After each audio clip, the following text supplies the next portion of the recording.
So good morning po sa inyong lahat. So ngayong araw na to, nandito tayo ngayon sa loob ng police station, Pumpano. So galing pa po tayo doon sa guys, sa office ng police station. So itong area na to nakikita natin dito sa bandang likuran natin. So ito po yung kumbaga compound ng mga pulis. So ngayon nandito tayo ngayon sa loob nila kasi nagpa-imbestiga ako sa pangyayari ko kung bakit ba na nangyari to sa buhay ko, kaya in-explain ko sa mga natin, yung sa mga pulis, kaya patuloy yung nila, yung investigasyon kung ano talaga yung pangyayari, no. Kaya sinabi ko sa kanila na ganito ganyan, no, may mga tao na sumunod sa akin. So ngayon nagpapasalamat po ako sa ating mga kapulisan, no, dahil gumagawa na sila ng investigasyon, no. Kaya yung pagpunta ko dito, hindi tayo naka-video, hindi tayo naka-cover ng video dahil baka anong mangyari sa akin. So hindi ko muna sasabihin to guys kung ano tong lugar na police station na to dahil for secured na din. So sa lahat ng mga dyan, no, sa lahat ng mga nagtatanong, no, sa lahat ng mga nagtatanong sa buhay ko kung bakit daw na nangyari to, so ang masasabi ko lang sa inyo, talagang hindi natin alam, no, hindi natin alam. Pati din sa akin guys, no, pati din sa akin, hindi ko din alam kung bakit nangyari ko sa buhay na wala naman tayong kalaban, no? Mga pulis dumaan dito sa likuran ko, so wala naman tayong kalaban guys. Nagtataka lang talaga ako na bakit talaga na nangyari to sa buhay ko, no. Pero huwag kayong mag-alala guys, gagawin ko ang lahat na maging safety yung buhay ko. At ayun, yan ang sinasabi ko na noon pa, kailangan ko talaga mag-ingat, no. At sa lahat ng mga subscriber ko dito, huwag kayong mag-alala. So gagawa tayo ng paraan. Nagpapasalamat din ako, no, nagpapasalamat din po ako sa yung may tao kasi na nagano ko sa akin, nag-PM sa akin na kailangan kang pumunta sa pulis, mag-report ka. Kaya sinamahan niya ako dito. Kaya unang-una nagsabi ako sa kanya na hindi lang natin nabanggit guys, no. Unang-una nagsabi po ako sa kanya na wala akong guys ba, kung baga secured ba yung buhay ko na papunta sa police station. Pero sabi naman niya, huwag kang mag-alala, tutulungan kita. So ngayon is naghintay po ako sa kanya dahil magbili daw siya ng pagkain para sa akin, no. Magbili din siya ng pagkain para sa akin. Kaya wala pa tayong guys, wala pa tayong kain, no, wala pa tayong kain. Nagpunta lang talaga tayo dito para mag-report talaga, no, kung bakit nangyari ito sa buhay ko. So sabi ng pulis, may kaaway ba daw ako? Pero sabi ko naman, wala naman akong kaaway, no, wala naman akong kaaway. Wala naman tayong ginagawa na masama. Bakit nagkaganito, no? May nag-comment kasi, nababasa ko yung mga comment. May nag-comment sa akin na kailangan ko daw i-off yung location ko. Naka-off po guys, no. Yung location natin naka-off talaga. Kung minsan nga hindi ako nagagamit ng cellphone kasi alam naman natin yung ngayon, yung technology, no. Alam naman natin na kapag hindi tayo mag-ingat sa mga ginagamit natin ng mga cellphone, pwede tayong ma-detect, no, pwede tayong ma-locate sa mga masamang tao. Kaya minsan nga hindi ako nagagamit ng cellphone guys dahil gusto ko ring seguridad, ma-secured yung buhay ko dahil gusto ko ring mabuhay pa dito sa mundo, kaya gagawa ng paraan para maging safety, no? And nagpapasalamat talaga ako, no? Nagpapasalamat talaga ako nung gabi, no? Dahil may nagpahiram sa akin ng yung banig at saka yung unan. So nagpapasalamat ako sa tumulong, no? Nagbigay din sila ng pagkain sa akin. So nung gabi nagbigay sila ng pagkain sa akin. So inexplain ko sa kanila yung bahay na guys, yung bahay na tinutulgan natin, wala na po ako doon, no? Hindi ko lang sasabihin sa inyo kung saan yun. So wala na po ako doon dahil gusto ko nga na kumbaga gusto ko nga umalis doon, no? Kaya yung bahay na pinupuntahan natin, yung natulugan ko guys, bali yung may-ari na yun patay na. So yung kabilin na lang yung kapitbahay, no? Kaya mabuti naman na pinapayagan tayo matulog doon. So binigyan tayo ng banig, tsaka yung unan, at tsaka yung pagkain, no, pang panihapon. So salamat po talaga, no? Salamat talaga sa, hindi ko talaga ma-mention kung sino kayo, no? Hindi ko talaga kayo ma-mention, but ako po yung nagpapasalamat sa lahat, no? Ako po yung nagpapasalamat sa lahat ng mga natin, yung mabubuting tao, no? Mabubuting tao. Salamat po talaga sa inyo, no? At ito po ang video na to, nag-update lang po ako dahil sa ayun na nga. Wait lang guys, wait lang, kasi tingnan ko muna kung saan na ba yung kasamahan ko. Chat ko muna siya, baka kami.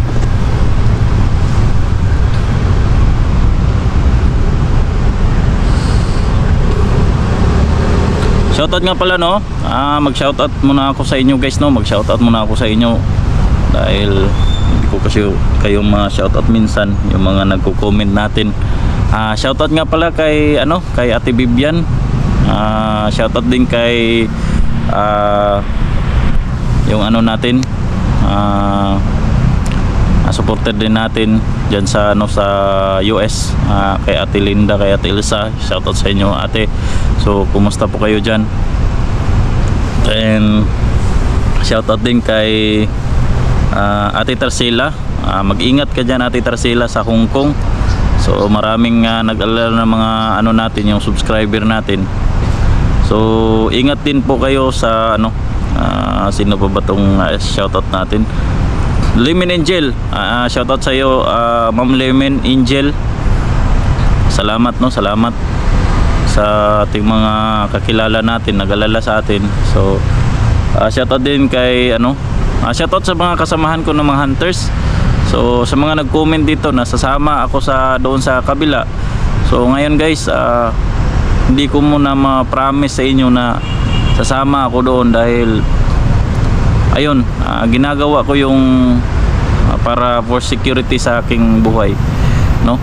Hindi naman lahat ng panahon guys yung mga kaibigan natin na pwede silang tumulong, no? Kung baga yung mga kaibigan mo, tutulong yan kapag nandun ka sa lugar nila. Pero yung mga kasamahan kasi natin guys, yung mga hunters, yung mga kasamahan ko kasi yan sila, malalayo ba? Malalayo. So kailangan mo pang magpunta doon. Pero sa akin, hindi mo na ako doon guys, no? Wait lang. Hindi mo na ako magpunta dahil gusto ko munang i-secure yung sarili ko, no? Kasi yung mga kasamahan ko malalayo sila. So kailangan talaga na magastos. So ginagawa ko, wala tayong pera na pwede natin igasto na magpunta tayo doon sa kanila na humingi tayo ng tulong. So kayo na po yung mag-intindi sa sitwasyon ko po, yung mga viewers. So may nag-comment dito sa baba natin na kailangan ko daw na magpunta kay Kuya Buds. So para sa akin, hindi muna ako magkapunta doon. Yung mga request nyo talaga, hindi muna ako magpunta, no? Kung ano guys, kung mag-request kayo na magpunta ako doon, so kayo yung mag-provide. So kayo yung mag-provide, no? So wala naman tayong ano guys, kung baga wala tayong pera na magpunta doon. So ano na lang siguro guys, no? Pwede nyo naman akong ano guys, kung ano yung mga dapat mga suggestion nyo guys, no? Pwede kayong tumawag sa akin kasi naglalagay naman tayo ng number at saka yung ano natin, no? Yung Facebook natin, naglalagay naman tayo dyan. So pwede kayong makipag video call sa akin kung ano yung dapat na isuggest po, ano po yung dapat kong gawin. Dahil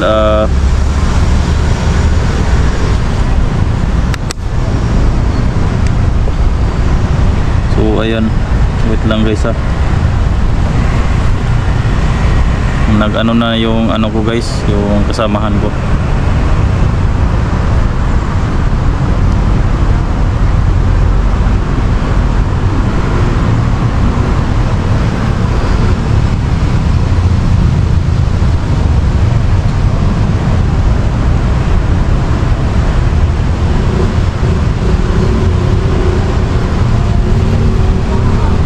So hanggang dito na lang guys, no? Short lang yung ano natin, gagawin natin na video. Ay, kasi ano na daw, punta ako sa kasamahan ko guys, no?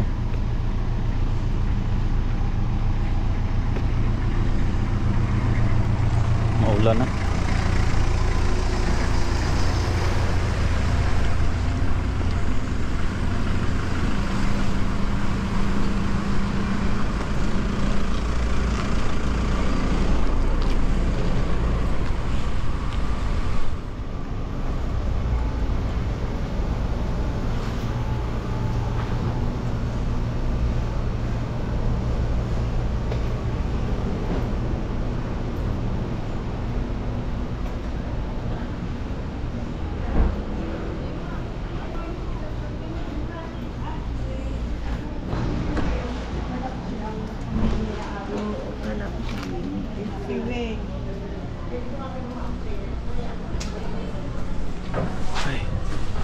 So yan, dito tayo, naghintay po ako sa kasamahan ko kasi may ano daw siya, may gi-process dito,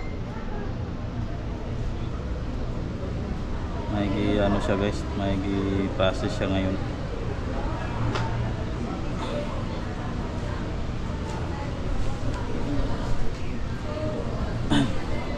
So maulan yung mga ano dito guys, no? Ayan, no? Andun siya sa loob. May mga ano dyan, yung mga police, no? So yan, tuloy yung ano guys, yung tubig natin ngayon.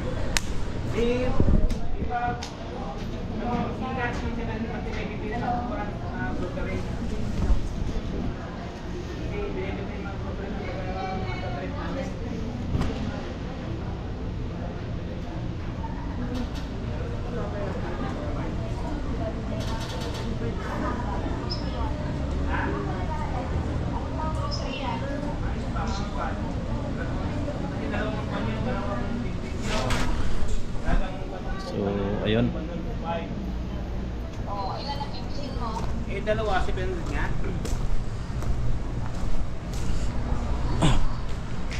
ito mga tayo magtambay.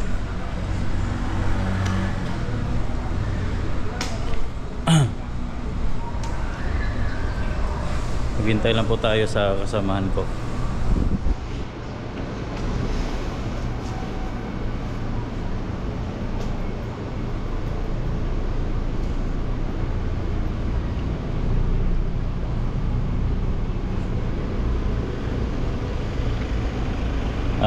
Tingnan natin yung ano dito guys, oh. Tingnan nyo. Itong masasakyan na to guys, ano, magaganda ng mga sasakyan dito, mga Ford. Ayan, tingnan nyo yung mga building dito guys. Malaki kasi to dito.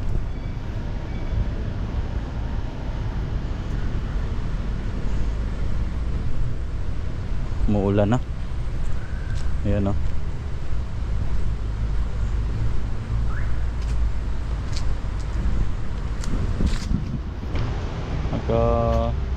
Ano to guys,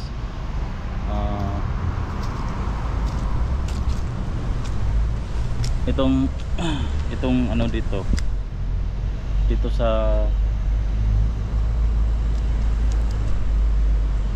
malaki kasi to.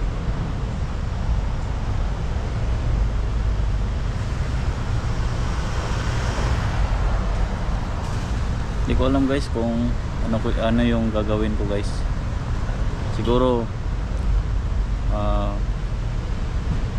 maghanap na lang siguro ako na pwede natin na matirahan na safety yung buhay ko. So comment na po kayo dito sa ibaba guys, no? Comment lang po kayo dito sa ibaba kung ano pa yung dapat natin gawin. Ano yung dapat ano nyo guys, i-suggest, no? Pwede kayo mag-comment sa ibaba guys, tapos babasahin natin. So kung ano pa yung dapat natin gawin, kasi nalito na talaga ako ngayon dahil hanggang ngayon may mga tao pa rin na masasamang loob. So wala pa tayong ano guys, sakto na ano guys, saktong tulog. So grabe yung ano natin kagabi, no? Wala tayong saktong tulog, kaya eto puyat. So alam nyo guys, yung dito sa loob na to ng compound dito sa police station, parang ano ako dito guys, secured ako dito sa loob. Pero pag lumabas ako guys, parang yung mga tao na nahalubilo ko ba, yung makikita ko sa mga tao, parang ano ako guys, natatakot ako sa mga tao.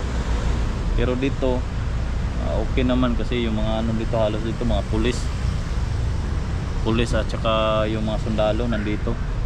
So hindi ko alam guys kung ano yung sa sarili ko ba na ano yung dapat kong gawin, no? Pero ipagdasal nyo na lang ako guys na walang mangyari sa buhay ko, no? So yun, no? Wala na tayong nalimutan. So itong video na to, update lang sa inyo para alam nyo talaga yung sitwasyon at sitwasyon sa buhay ko. Salamat sa mga tao na nag-alala sa akin, nag-PM sa akin. Salamat po talaga sa inyo at nag-video call sa atin, nagkumusta sa akin, no? Salamat po talaga sa inyo guys. God bless sa inyo at mabuhay po tayong lahat.